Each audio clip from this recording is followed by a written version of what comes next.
नमस्कार बच्चों, ईसा classes online education में आपका एक बार फिर से स्वागत है। देखिए बच्चों, 9th और 10th क्लास की व्याकरण हमारी चल रही है, जिसके अंदर हमारा जो टॉपिक है वो कारक का टॉपिक चल रहा है। अब तक हम लोगों ने संबंध कारक तक के सभी सूत्र उदाहरणों के साथ बहुत ही विस्तार से पढ़ चुके हैं और पूरी उम्मीद है कि आपने अपने रजिस्टर में वो सब कुछ नोट कर लिया होगा। आज ये अंतिम कारक है जिसका नाम है अधिकरण कारक। इसके बारे में हम लोग चर्चा करने वाले हैं। लेकिन बच्चों, एक बात कहना चाहता हूं, अगर आप लोगों ने इस चैनल को सब्सक्राइब नहीं किया है तो आप अपने मोबाइल से इस चैनल को जरूर सब्सक्राइब कर लीजिए। बेल आइकन जो है उसे भी फॉलो करिए ताकि आपको समय पर नोटिफिकेशन मिलते रहे और कोई भी वीडियो आपसे छूटे ना। देखिए 9th क्लास के बारे में मैं कहना चाहता हूं। 9th क्लास में हिंदी और संस्कृत दोनों के वीडियो, तो संस्कृत तो जो आपकी व्याकरण है वो तो कंबाइंड चल रही है, लेकिन हिंदी के मैं अलग से आप लोगों को वीडियो देना शुरू कर दिया है। हिंदी के अलग से न्यू कोर्स के नाम से एक प्ले लिस्ट है चैनल पर, आप वहां कंटिन्यू वो वीडियो देखते रहिएगा। और 10th क्लास के अंदर भी जो 4 चैप्टर है वो कंप्लीट हो गए हैं। 4 चैप्टर तक के क्वेश्चन आंसर हम लोगों को अभी करने हैं। केवल अभी आप लोगों ने वीडियो सुने हैं, समझने की कोशिश की है, व्याख्या का पैटर्न समझा है और कवि का परिचय याद करने का तरीका बताया है। ठीक है। और संस्कृत जो है 10th क्लास की, वो 9th और 10th की व्याकरण बिल्कुल कंबाइंड चल रही है। और इसी तरह से आप लोगों को ये पूरा कोर्स मिलता रहेगा। तो आप बने रहें इसी चैनल पर, जुड़े रहें। और जितने भी आपके मिलने वाले यार दोस्त हैं, अगर वो भी देखना चाहें तो उन्हें भी आप ये चैनल बता सकते हो, वो भी यहाँ से वीडियो देख सकते हैं। ज़्यादा से ज़्यादा आप लोग इस चैनल को सब्सक्राइब कराने की कोशिश करें, यही आपका एक सहयोग रहेगा। तो चलिए आगे हम लोग देखते हैं। आज का जो कारक है बच्चों, अधिकरण कारक। तो ये जो अधिकरण कारक है सप्तमी विभक्ति है। तो सबसे पहले देखिए, मैं आप लोगों को एक संज्ञा विधायक सूत्र बताता हूं। सबसे पहले क्या सीखते हैं हम लोग? संज्ञा विधायक सूत्र। अब ये जब खत्म हो जाएगा तो मैं जो सातों के साथ जो विभक्तियां हैं उनके जो संज्ञा विधायक सूत्र है वो मैं आपको एक साथ नोट करके आपको समझाऊंगा वापस से। तो ये बहुत अच्छे से चीजें क्लियर हो जाएंगी। तो इसका जो संज्ञा विधायक सूत्र है, देखो अधिकरण कारक का जो संज्ञा विधायक सूत्र है वो क्या है? आधारो अधिकरणम। कौन सा सूत्र है? आधारो अधिकरणम। अब इस सूत्र का मतलब क्या होता है आप ये समझिए कि क्रिया की सिद्धि का जो आधार होता है, क्रिया की सिद्धि का जो आधार होता है उसे हम अधिकरण कहते हैं। अब सर ये क्या चीज होती है? आधार का मतलब क्या है? मतलब क्रिया के होने का जो स्थान होता है या क्रिया के संपन्न होने का जो समय होता है उसे हम क्या कहते हैं? आधार कहते हैं। और आधार जो होता है वही क्या कहलाता है? अधिकरण कहलाता है। और सप्तमी अधिकरणे जो सूत्र होता है, सप्तमी अधिकरणे चय सूत्र से जो अधिकरण संज्ञक शब्द होते हैं उनमें सप्तमी विभक्ति का प्रयोग किया जाता है। अब देखिए बच्चों, इसको आसान शब्दों में ऐसे समझ सकते हो कि कोई भी क्रिया है, खाना है, पीना है, रहना है, जाना है, वो कहां हो रही है। मैंने आपको शुरुआत में सभी कारक एक साथ समझाए थे, पहचान मैंने आप लोगों को बताई थी। अगर आप लोगों ने वो पिछले वाले वीडियो नहीं देख रखे तो प्लेलिस्ट में जाकर एक बार जरूर देख लीजिए ताकि आपको ये कारक का टॉपिक जो है अच्छे से समझ में आ जाए। और धातु रूप और शब्द रूप जो है उनके भी वीडियो मैंने बनाए हुए हैं कि धातुओं को कैसे याद कर सकते हो आप, धातु कितने प्रकार की होती है, शब्द रूप कितने प्रकार के होते हैं। और एक टॉपिक और है सर्वनाम शब्द तालिका का, जिसमें मैंने आपको बताया था कि कर्ता जिस पुरुष और जिस वचन का होता है, क्रिया भी उसी पुरुष और उसी वचन की लगती है। तो आप लोग समझ रहे हो कि मैं आप लोगों को ये जो संस्कृत व्याकरण है इसके माध्यम से संस्कृत में बोलना, संस्कृत में बात करना मैं आपको सिखाऊंगा। कल ही मैंने एक वीडियो देखा कि केरला की साइड में गांव है, ठीक है, उस गांव के अंदर आज भी संस्कृत बोलते हैं, छोटे छोटे बच्चे संस्कृत में बात करते हैं। तो क्यों ना हम सब मिलकर 9th 10th के विद्यार्थी और आप, हम सब मिलकर के एक संस्कृत लैंग्वेज को भी सीखने की कोशिश करें। संस्कृत भाषा में बातचीत करना, अगर आप लोग संस्कृत भाषा सीखना चाहते हो तो आपको एक काम जरूर करना पड़ेगा कि आपको धातु रूप और शब्द रूप ये दोनों चीजें आपको सीखनी पड़ेंगी बच्चों। और अगर आप लोग ये सीख जाएंगे तो कितने सारे टॉपिक हैं आपके, जैसे हिंदी से संस्कृत में अनुवाद करना, वाक्यों की शुद्धि करना, ठीक है, कारक, समास, ये कितने सारे टॉपिक हैं जो आपके अपने आप क्लियर हो जाएंगे। तो आपके जो 10th क्लास के विद्यार्थी हैं, बोर्ड की क्लास रहेगी, उसके अंदर संस्कृत में आपके 100 में से 100, 100 में से 100 नंबर आपके आ सकते हैं अगर आप थोड़ी सी मेहनत करेंगे, थोड़ा सा प्रयास करेंगे और अपने ऊपर विश्वास रखो कि हाँ मैं ये कर सकता हूँ, मैं ही हूँ जो ये काम कर सकता हूँ। तो इस तरह से आप अपने ऊपर भरोसा रखें, खुद के ऊपर विश्वास रखें और लगातार निरंतर उन चीज़ों की क्या करते रहें, अभ्यास करते रहें। व्याकरण जो है बच्चों, व्याकरण कभी भी रटी नहीं जाती है, व्याकरण को प्रैक्टिस करके ही सीखी जा सकती है। जब तक आप इसका अभ्यास नहीं करोगे चीज़ें नहीं सीखेंगे। तो हम लोग अभी लास्ट अंतिम पढ़ने जा रहे हैं अधिकरण कारक। तो मैंने अभी आपको समझाया कि क्रिया की सिद्धि का जो आधार होता है उसे अधिकरण कहते हैं, यानी कि क्रिया कहाँ हो रही है। जैसे आप पढ़ रहे हो तो कहाँ पढ़ रहे हो, घर में, विद्यालय में, ठीक है ना। आप जा रहे हो, कहाँ जा रहे हो, बाजार जा रहा हूँ, जयपुर जा रहा हूँ, दिल्ली जा रहा हूँ, कहाँ जा रहे हो, मंदिर जा रहा हूँ, समझ में है ना, आश्रम में जा रहा हूँ, गुरुद्वारे जा रहा हूँ, कहाँ जा रहे हो, कहाँ पढ़ रहे हो, कहाँ खेल रहे हो, कहाँ सो रहे हो, कहाँ बैठे हो, कहाँ खेल रहे हो। मतलब आपने क्रिया के साथ में क्वेश्चन क्या करना है, कहाँ, क्या क्वेश्चन करना है, ठीक है। अब जैसे मैं आपको उदाहरण के माध्यम से समझाता हूं कि बालक कक्षा में बैठते हैं, ठीक है, या कक्षा में बैठे हैं। बालक कक्षा में बैठे हैं। अब बालक जो है कक्षा में बैठे हैं। अब कौन बैठे हैं, बालक। अब कक्षा में बैठे हैं तो एक बालक नहीं, बालकों की बात हो रही है। तो जो कर्ता कारक है उसमें प्रथमा विभक्ति लगती है, लेकिन प्रथमा का वचन कौन सा आएगा, बहुवचन। तो जैसे बालक शब्द है, इसके रूप किसके अकॉर्डिंग चलेंगे, राम के अनुसार। तो राम है रामौ रामा, तो बालक है बालकौ बालकहा। तो यहां पर आपने लिख दिया बालकहा। अब देखो कक्षा में, कहां बैठे, कक्षा में, तो कहां बैठे हैं उसका जो उत्तर आता है वो क्या कहलाता है, अधिकरण कारक कहलाता है। और अधिकरण कारक के अंदर कौन सी विभक्ति का प्रयोग किया जाता है, सप्तमी विभक्ति का प्रयोग किया जाता है। अब जैसे कक्षा है, कक्षा है तो इसके रूप जो चलेंगे रता के अनुसार चलेंगे, रमा के अनुसार चलेंगे। जैसे मैंने आपको समझाया था या, यई, या, याम। तो जो सप्तमी है याम आता है, कक्षा याम। क्या आएगा आपका यहां पर, देखो कक्षा याम, ठीक है। और बालका तिष्ठन्ति, क्योंकि कर्ता जिस पुरुष और जिस वचन का होता है, क्रिया भी उसी पुरुष और उसी वचन की लगती है। जैसे और उदाहरण समझिए, दूसरा उदाहरण है बच्चों ये कि पक्षी आकाश में उड़ते हैं, ठीक है, पक्षी आकाश में उड़ते हैं। तो कौन उड़ रहे हैं, पक्षी, पक्षी को बोलते हैं खग। खग का प्रथमा का बहुवचन क्या होगा, खगा। आकाशे और उड़ीयन्ते, यानी कि उड़ते हैं, पक्षी आकाश में उड़ते हैं। अपन कह रहे हैं ऋषि आश्रम में रहते हैं। अब देखिए ऋषि आश्रम में रहते हैं, ऋषि आश्रम में रहते हैं। अब ऋषि आश्रम में रहते हैं तो कौन रह रहे हैं, ऋषि। अब देखो ऋषि ऋषि ऋषि है, हरि के अनुसार रूप चलेंगे, हरि हरि हरि है, तो इसका क्या होगा, ऋषिये आश्रमे और वसंती, रहते हैं। अब ये देखिए मैंने आपको एक उदाहरण और समझाया था, उपांग मध्यांग वस द्वितीय विभक्ति के अंदर, कर्म कारक के अंदर अगर वस धातु से पहले अधि, उप, अनु, आ उपसर्ग लग जाते हैं तो फिर आधार की कर्म संज्ञा हो जाती थी। अगर आप वस धातु का सिंपल प्रयोग करेंगे बिना किसी उपसर्ग के तो आधार में सप्तमी आएगी। अगर यहाँ पर मान लीजिए आप लोग अधि, उप, अनु और आ, ये उपसर्ग में से कोई सा भी उपसर्ग जोड़ देंगे तो फिर यहाँ द्वितीय विभक्ति आती। समझ में है ना, ये नियम आपको बताया था, उपांग वद्यांग वस सूत्र याद हो तो आपको, कर्म कारक के अंदर द्वितीय विभक्ति के अंदर ये सूत्र पढ़ाया था मैंने आप लोगों को। तो एक बार सारे सूत्र हम लोग एक वीडियो के अंदर केवल पढ़ाएंगे नहीं, रिविजन कराएंगे। पूरा जो कारक हम लोगों ने पढ़ा उसका पूरा रिविजन करेंगे कि हम लोगों ने कौन कौन से सूत्र पढ़ लिए हैं, कितने पढ़ लिए, उनको सबको एक जगह नोट करेंगे और फिर अपने मन से उनको लिखेंगे कि हाँ भाई इस सूत्र का क्या मतलब है, इसका क्या मतलब है, ऐसे सारे सूत्र सीखेंगे, ठीक है। तो आपको ये समझ में आ गया होगा आधारो अधिकरणम का मतलब क्या है कि क्रिया के आधार को अधिकरण कहते हैं। क्रिया के होने का जो समय या स्थान है उसी को हम आधार कहते हैं और आधार की ही अधिकरण संज्ञा होती है।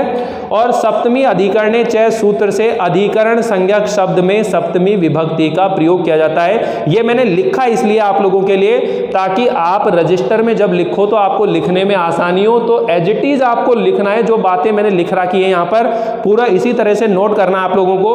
तो आगे देखिए हम लोग बात करते हैं कि आधार या अधिकरण जो कारक है उसके कितने भेद होते हैं। जो आधार या अधिकरण कारक है उसके कितने भेद होते हैं। तो अधिकरण कारक के 3 भेद होते हैं। कितने भेद होते हैं बच्चों? 3 भेद होते हैं। एक तो होता है औपश्लेषिक आधार। कौन सा होता है? औपश्लेषिक आधार। और नंबर दूसरा होता है वैषयिक आधार। वैषयिक आधार होता है। और एक तीसरे नंबर पर होता है अभिव्यापक आधार। तीसरे नंबर का भी मैंने नोट नहीं करा क्योंकि यहाँ जगह कम पड़ेगी, उदाहरण भी हम लोगों को समझना है। तीसरे नंबर का कौन सा होता है? अभिव्यापक आधार। ठीक है। अब जैसे यहाँ पर औपश्लेषिक आधार का क्या मतलब है? अब आप लोगों को देखो 9th-10th की क्लास है, इसमें कोई ज़्यादा जरूरी नहीं कि आप ये चीज़ें याद करो। ये थोड़ी आप बड़ी क्लासों में जब जाते हो, कंपटीशन क्लासें पढ़ते हो, तो वहाँ पर ये चीज़ें काम आती हैं। बाकी ये है कि मैं चाह रहा हूँ कि एक बार आपकी जो व्याकरण है पूरे कंप्लीट विस्तार से आप लोगों को समझाई जाए। ठीक है ना। हिंदी व्याकरण जो है 10th क्लास के विद्यार्थियों को मैंने समझाई हुई है, तो वहाँ भी मैंने आप लोगों को बिल्कुल खुल के समझाने की कोशिश की है। अब 9th क्लास के विद्यार्थियों को जब व्याकरण पढ़ाएंगे तो उसका बेस बिल्कुल ही अलग होगा, क्योंकि उनको 9, 10, 11, 12 सारी क्लासों के अंदर उनको पढ़ना है। तो उन्हीं चीज़ों को ध्यान में रखकर उनकी व्याकरण शुरू करी जाएगी।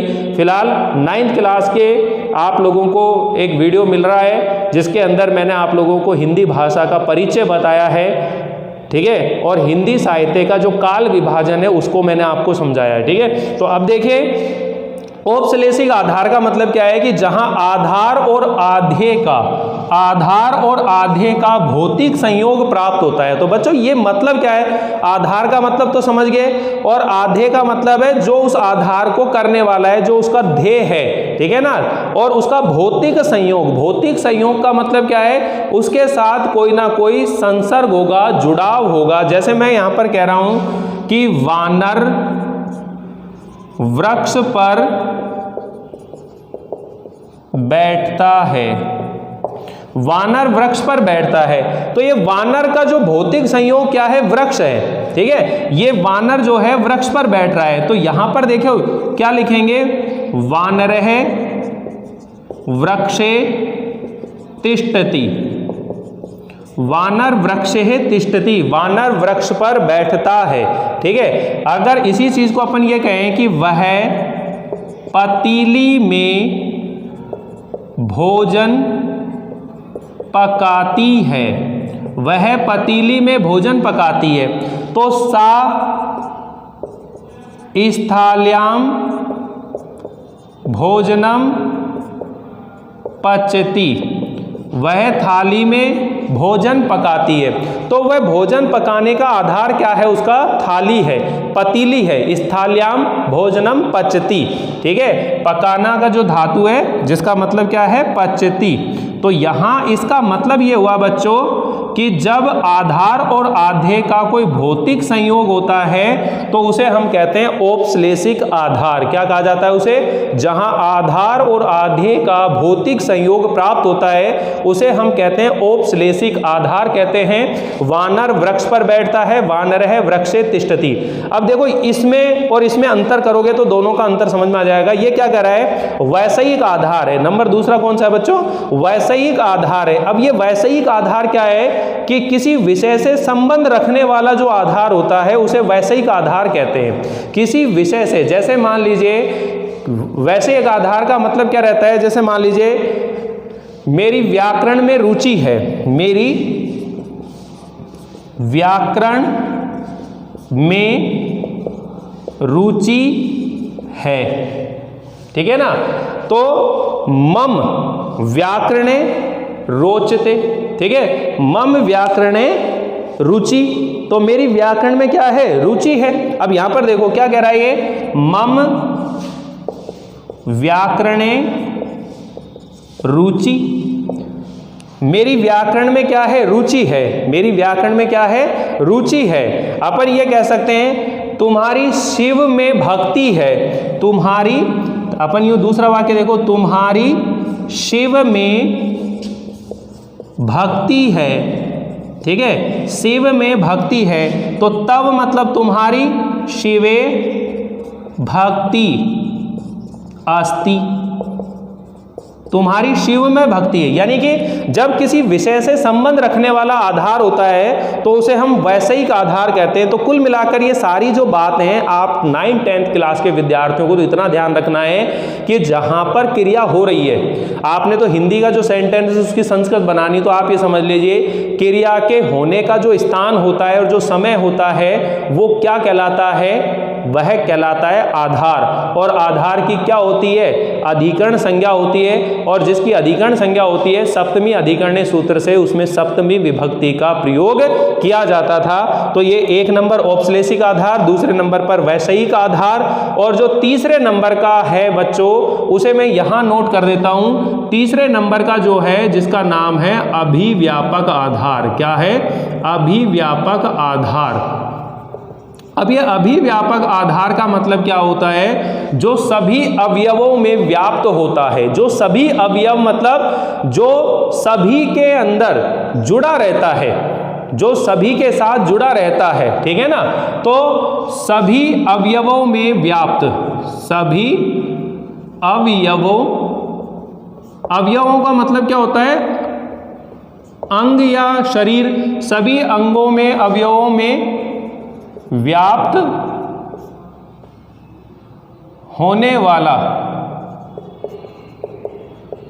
आधार अभिव्यापक आधार कहलाता है। अभिव्यापक आधार कहलाता है। अब देखो, सभी अवयवों में व्याप्त होने वाला जो आधार है अभिव्यापक आधार कहलाता है। जैसे अपन कहते हैं सभी में आत्मा है, क्या है, सभी में आत्मा है। तो इसका जो उदाहरण है मैं यहां लिख रहा हूं बच्चों, ध्यान से वीडियो समझ लेना। तो देखो, सभी में आत्मा है, सभी में आत्मा है। तो सभी में आत्मा है तो इसको अपन कैसे लिखेंगे, सर्वस्मिन, सर्वस्मिन आत्मा अस्ति। सभी में आत्मा है, सर्वस्मिन आत्मा अस्ति। जैसे अपन कहते हैं कि दूध में घी है, ठीक है, पयसी धृतम अस्ति, दूध में घी है। जैसे अपन कहते हैं तिलों में तेल है, तिलेसु तेलम, तिलों के अंदर तेल विद्यमान है। यानी कि जो सभी में, सभी अवयवों में क्या होता है, व्याप्त होता है, तो वो आधार क्या कहलाता है, अभिव्यापक आधार कहलाता है। तो उम्मीद है आप लोगों को ये सारी बात बहुत अच्छे समझ में आ गई होंगी। एक बार आप लोग इसका स्क्रीनशॉट ले लीजिए, फिर हम लोग अगले सूत्र को पढ़ते हैं।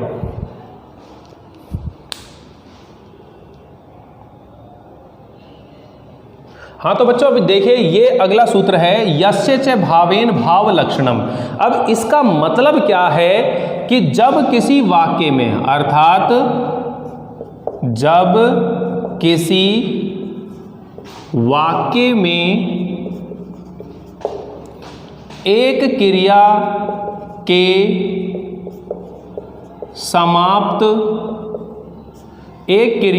समाप्त होने पर दूसरी क्रिया आरंभ होती है, तो प्रथम समाप्त क्रिया व उसके कर्ता में सप्तमी विभक्ति का प्रयोग किया जाता है। सप्तमी विभक्ति का प्रयोग किया जाता है। ध्यान से समझो इस सूत्र को। यस्य च भावेन भाव लक्षणम, ये क्या कह रहा है कि जब किसी वाक्य में एक क्रिया के समाप्त होने पर दूसरी क्रिया आरंभ होती है, तो पहली जो समाप्त क्रिया है उस क्रिया में और उसके कर्ता में सप्तमी विभक्ति का प्रयोग किया जाता है। दोबारा सुन लीजिए आराम से, कि जब किसी वाक्य के अंदर एक क्रिया के बाद दूसरी क्रिया हो रही हो, मतलब बालक खाना खाकर सो गया, समझ में नहीं है, एक क्रिया के बाद दूसरी क्रिया हो रही है। सूर्य उदय होने पर कमल खिलते हैं, सूर्य उदय होने पर कमल खिलते हैं। समझ बैठी ना। यहां पर आप ये कह सकते हैं कि राम के वन में चले जाने पर दशरथ ने प्राण त्याग दिए, यानी कि एक क्रिया के बाद में दूसरी क्रिया आरंभ होती है, एक काम के बाद दूसरा काम आरंभ होता है। तो जो पहला समाप्त हुआ जो काम था या क्रिया थी, उस क्रिया में और उसके कर्ता में सप्तमी विभक्ति का प्रयोग किया जाता है। तो वापस देख लीजिए कि जब किसी वाक्य में एक क्रिया के समाप्त होने पर दूसरी क्रिया आरंभ होती है, तो प्रथम समाप्त क्रिया व उसके कर्ता में सप्तमी विभक्ति का प्रयोग किया जाता है। समझ में आई ना। अब यहां आप लोग इसके उदाहरणों को समझने की कोशिश कीजिएगा कि सूर्य के उदय होने पर कमल खिलते हैं। सूर्य, ये उदाहरण लिख देता हूं मैं आपको, सूर्य के उदय होने पर कमल खिलते हैं। सूर्य के उदय होने पर कमल खिलते हैं। अब देखिए, सूर्य के उदय होने पर, ये सूर्य कौन उदय हो रहा है, सूर्य के उदय होने पर कमल खिलते हैं, ये दूसरा काम हो रहा है। तो पहली जो क्रिया होगी, ठीक है, पहली जो क्रिया होगी उसके कर्ता में और उस क्रिया में कौन सी विभक्ति का प्रयोग होगा, सप्तमी विभक्ति का प्रयोग किया जाता है। अब यहां पर देखिए क्या कह रहे हैं, सूर्य उदिते सती होने पर, सूर्य उदिते सती, अब कमल खिलते हैं। बहुत सारे कमलों की बात हो रही है, कमलम, कमले, कमलानी, तो कमलानी विकसंती, कमल खिलते हैं। सूर्य उदय होने पर कमल क्या होते हैं, खिलते हैं। सूर्य उदय होने पर कमल खिलते हैं। तो जो पहली क्रिया है उसके कर्ता में और उस क्रिया में सप्तमी विभक्ति का प्रयोग किया जाता है। तो ये सप्तमी विभक्ति का प्रयोग किया जा रहा है, ठीक है। दूसरा उदाहरण समझो, ये पहला उदाहरण है। दूसरा उदाहरण समझो, राम के वन में चले जाने पर दशरथ ने प्राण त्याग दिए। अब देखो, राम के वन चले जाने पर, यह पहली बात हो रही है, राम के वन में चले जाने पर, ठीक है, और दशरथ ने प्राण त्याग दिए। दशरथ ने क्या कर दिए, प्राण त्याग दिए। तो यहां पर देखो कौन जा रहा है, रामे वनम गते, रामे वनम गते दशरथ है प्राणान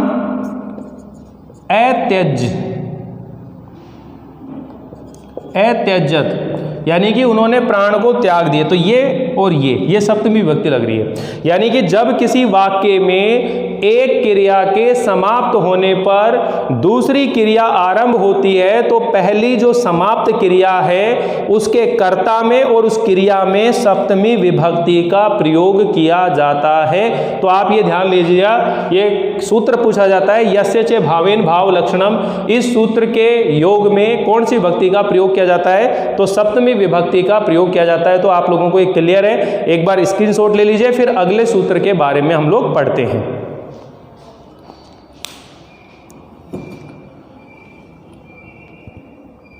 हाँ, तो बच्चों अब देखिए यहां पर ये यतश्च निर्धारणम सूत्र है।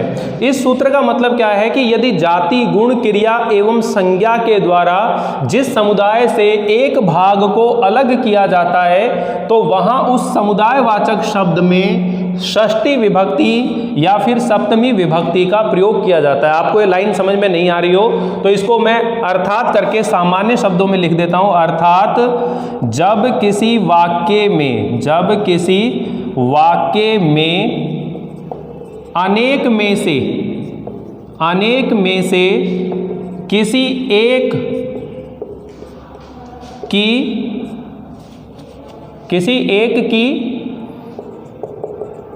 जाति, गुण या धर्म या फिर आकार के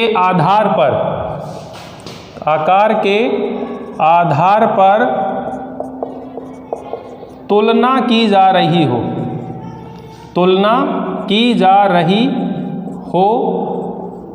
तो जिनसे तुलना की जा रही है उनमें षष्ठी या फिर सप्तमी विभक्ति का प्रयोग किया जाता है। अब ध्यान से समझ लीजिए क्या कहने का मतलब है कि जब दो की तुलना करते हैं तो जिससे तुलना करते हैं उसमें पंचमी विभक्ति लगाते हैं। और एक आ रही है अनेक में से, जैसे अपन कह रहे हैं छात्रों में, जैसे गायों में सफेद गाय अधिक दूध देती है, जैसे कवियों में कालिदास श्रेष्ठ है, जैसे घोड़ों में काला घोड़ा तेज दौड़ता है। समझ में आया ना। छात्रों में रमेश चतुर है। अनेक में से किसी एक को अच्छा या बुरा बताया जा रहा है। आप तो ऐसे समझो कि अनेक में से किसी एक की जाति गुण धर्म के आधार पर क्या करी जा रही है, तुलना की जा रही है। तो जिनसे तुलना की जा रही है उनमें या तो षष्ठी विभक्ति का प्रयोग किया जाता है या फिर सप्तमी विभक्ति का, या तो षष्ठी का या सप्तमी विभक्ति का क्या किया जाता है, प्रयोग किया जाता है। तो यहां आपको यह समझने की जरूरत है बच्चों कि जब दो की तुलना करी जाएगी तो पंचमी विभक्ति की बात होगी, और वहां पर तरप और ईयसुन प्रत्यांत शब्द की बात हो रही थी। लेकिन यहां अपन जब अनेक में से बात करते हैं तो ये अनेक में से जब तुलना करते हैं तो सप्तमी विभक्ति का प्रयोग होता है, और यहां तमप प्रत्यय का भी प्रयोग किया जा सकता है। तो यहां ध्यान से देखिए, जैसे अपन कह रहे हैं कि कवियों में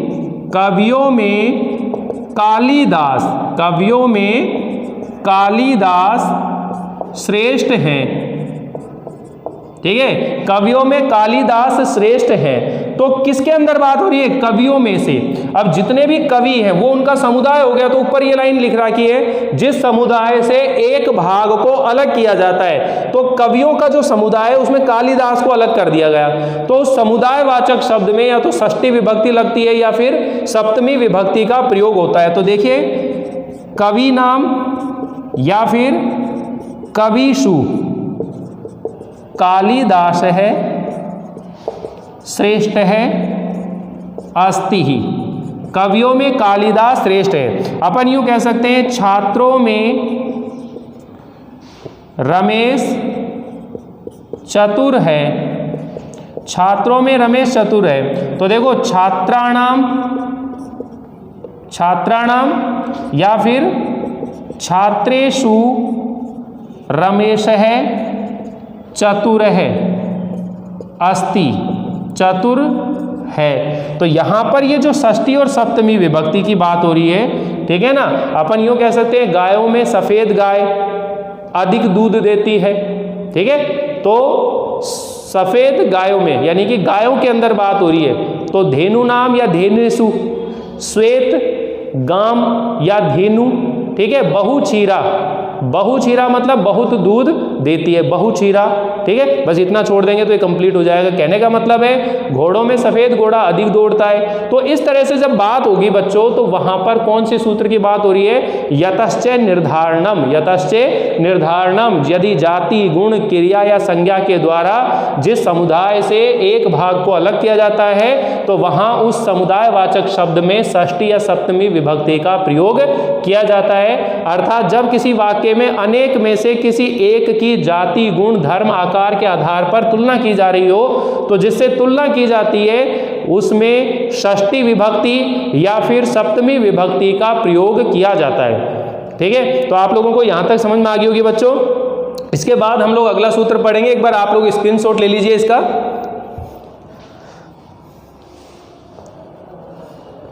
अगला जो सूत्र क्या है बच्चों, ये एक वार्तिक है ये, और वार्तिक क्या है, साधु प्रयोगे च। ये क्या है, सूत्र एक वार्तिक है। इसके अंदर किस चीज की बात हो रही है, एक तो साधु। ठीक है, असाधु प्रयोगे च। अब इसका अनुवाद लिख देते हैं अपन। अर्थात जब किसी वाक्य में साधु का मतलब क्या होता है, सज्जन। ठीक है, साधु या असाधु, असाधु का मतलब क्या हो गया? दुर्जन, दुष्ट। ठीक है, असाधु शब्दों का प्रयोग, शब्दों का प्रयोग किया गया हो तो जिसके प्रति सज्जनता या दुर्जनता प्रकट की जा रही हो,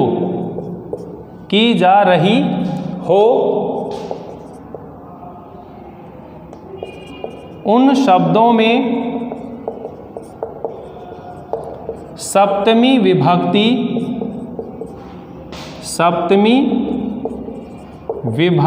का प्रयोग होता है। सप्तमी विभक्ति का प्रयोग होता है। अब यहां ध्यान दीजिए क्या कह रहा है कि यदि किसी वाक्य के अंदर या तो साधु शब्द का प्रयोग, साधु का मतलब क्या है? सज्जन, या फिर असाधु यानी कि दुर्जन शब्दों का प्रयोग किया गया हो तो जिसके प्रति सज्जनता या फिर दुर्जनता प्रकट की जा रही हो तो उन शब्दों में सप्तमी विभक्ति का प्रयोग किया जाता है। अब देखिए मैं कह रहा हूं कि वह माता के लिए सज्जन है, वह माता के लिए सज्जन है, तो अपन कह रहे हैं स मातरी साधु अस्ति, वह माता के लिए सज्जन है। तो ये सप्तमी विभक्ति का प्रयोग हो गया साधु शब्द, यानी कि किसी वाक्य के अंदर अगर साधु शब्द का प्रयोग या असाधु शब्द का प्रयोग किया जा रहा होगा तो जिसके प्रति हम लोग सज्जनता व्यक्त करते हैं या फिर असज्जनता व्यक्त करते हैं वहां सप्तमी विभक्ति का प्रयोग करते हैं। जैसे मान लीजिए अपन कह रहे हैं कि वह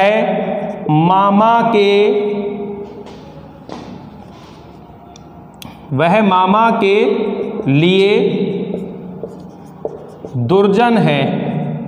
ठीक है, तो स मातुले असाधु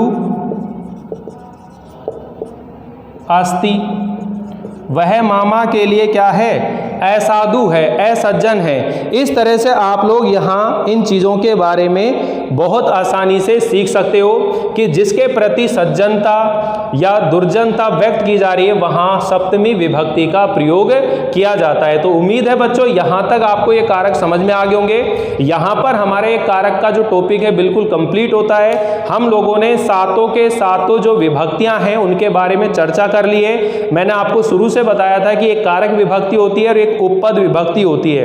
अब आपका काम क्या है, मैं अब बार बार बोल रहा हूं कि पहला काम है कि कारक का टॉपिक या जो धातु रूप और शब्द रूपों से हमने शुरुआत करी थी वहां से लेकर यहां तक का जो कंप्लीट काम है आप लोग मुझे मेरे पर्सनल नंबर पर दिखाएंगे। आप इनकी फोटो खींचकर रजिस्टर में करके और मुझे चेक कराएंगे। फिर हम लोग अगला जो टॉपिक है नए टॉपिक की शुरुआत करेंगे। लेकिन उससे पहले मैं एक वीडियो ऐसा बनाना चाहता हूं जिसमें हम लोग संस्कृत में बात करते हुए संस्कृत में कैसे हम बात करते हैं उन चीजों के ऊपर हम लोग चर्चा करेंगे। कैसे हम संस्कृत के छोटे छोटे वाक्य बना सकते हैं उन चीजों के ऊपर हम लोग चर्चा करेंगे। ठीक है, एक टॉपिक और है जैसे अवयवों के बारे में बात करते हैं। जैसे अपन इंग्लिश में होता है टुडे, टुमारो, यस्टरडे, ऐसे संस्कृत में भी होता है। ठीक है, अधः, स्वः, अधः मतलब आज, स्वः मतलब कल, हिये मतलब बीता हुआ कल। ऐसे ये जो शब्द होते हैं इनके बारे में हम बात करेंगे। इनको बोला जाता है अव्यय। क्या बोला जाता है? इनको अव्यय बोला जाता है। फिर हम लोग कंप्लीट थोड़े बहुत वाक्य जो हैं रूटीन में लेना शुरू करेंगे। जर्नली किस तरह की बातचीत होती है उस तरह के सेंटेंस हम बनाएंगे। लेकिन तभी होगा जब आप मुझे ये काम दिखा देंगे। अगर आपने काम नहीं दिखाया तो फिर हम सिंपली व्याकरण पढ़ते रहेंगे। ये सोच लेना आप लोग कि हमें क्या करना है, सीखनी है या नहीं सीखनी है। क्योंकि जब तक आप अपना इंटरेस्ट नहीं दिखाओगे तब तक टीचर आप लोगों को कुछ नहीं सिखा सकता। तो उम्मीद है आप लोगों को ये वीडियो पसंद आ रहा होगा। लाइक कीजिएगा, शेयर कीजिएगा और चैनल को सब्सक्राइब करना बिल्कुल ना भूलिएगा। Thank you.